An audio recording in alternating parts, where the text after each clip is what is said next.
Próxima síndrome pleuropulmonar, bora observar esse raio-x de tórax aí junto comigo. Raio-x de tórax a gente já começa a observar que é bastante diferente de um raio-x normal.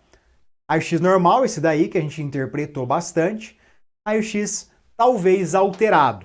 Observe por que talvez alterado, porque nós vamos discutir juntos aqui essa radiografia de tórax. Radiografia de tórax, observe, eu tenho algumas coisas muito interessantes. Primeira coisa, ela parece estar um pouco rodada para a esquerda, porque a via aérea está um pouquinho mais rodada, né? A gente consegue observar que o coração assume um aspecto aqui de coração em gota, mas aqui eu tenho um aspecto também de um abaulamento aqui do segundo arco, né? Então, primeiro arco aqui, arco aórtico, segundo arco, tronco da pulmonar, terceiro arco aqui, ventrículo esquerdo, quarto ápice, né? A gente observa que eu tenho um abaulamento aqui do segundo arco. Só que dá uma olhadinha que os meus espaços intercostais, eles estão bastante aumentados. É um tórax que a gente chama de tórax armado, né? Eu vejo muita costela, ó, primeira costela, segunda, terceira, quarta, quinta, sexta, sétima, oitava, nona, décima costela batendo ali no diafragma, né? Eu consigo observar muito mais costela do que a gente de fato deveria observar. E veja só que eu tenho mais trama vasobrônquica em ápices do que em base. Mas será que é porque eu não tenho mais parênquima em ápices do que em base? Diafragma francamente retificado aqui nas bases, né? Esse diafragma está até mais caudal do que ele deveria. Então aqui é o que a gente pode observar de um raio-x hiperinsuflado.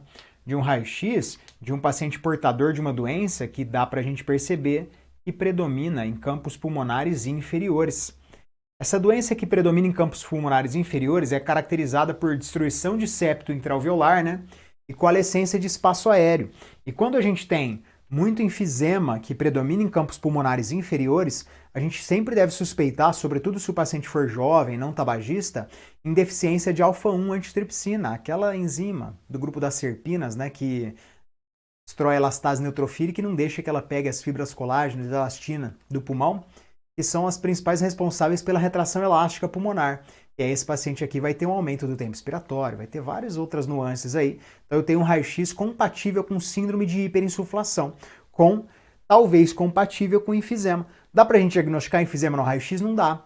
Enfisema é um diagnóstico anatomopatológico, a gente vai suspeitar com raio-x hiperinsuflado. Tudo bem? Como que é a inspeção de um paciente enfisematoso? Tórax em tonel, aquele aumento do diâmetro anteroposterior, né?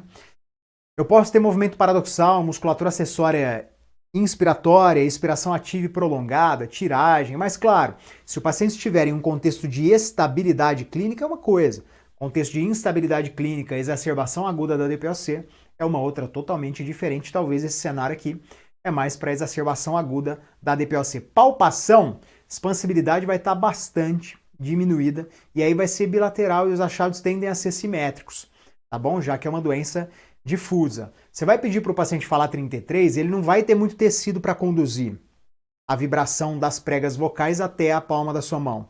Portanto, o frêmito tóraco-vocal ele estará diminuído. Veja que o frêmito tóraco-vocal anda junto com a ressonância vocal. Tudo bem? É interessante que vocês tenham isso em mente. Percussão, eu tenho ar, mas é uma hiperaeração de um pulmão. Então eu tenho hipersonoridade, é diferente do timpanismo. Tá certo? E na ausculta, como eu tenho expansibilidade reduzida lá, aqui eu vou ter murmúrio vesicular reduzido e ressonância vocal também reduzida. Ou seja, eu tenho mais ar em um meio que eu tinha mais tecido. Vocês entenderam? Então o septo intraalveolar está todo destruído, os espaços alveolares estão todos coalescidos. Então eu tenho muito mais ar do que eu deveria ter, mas dentro do parênquima pulmonar, que aqui já está alterado. Tudo bem? Então broncoespasmo, enfisema. Bora pro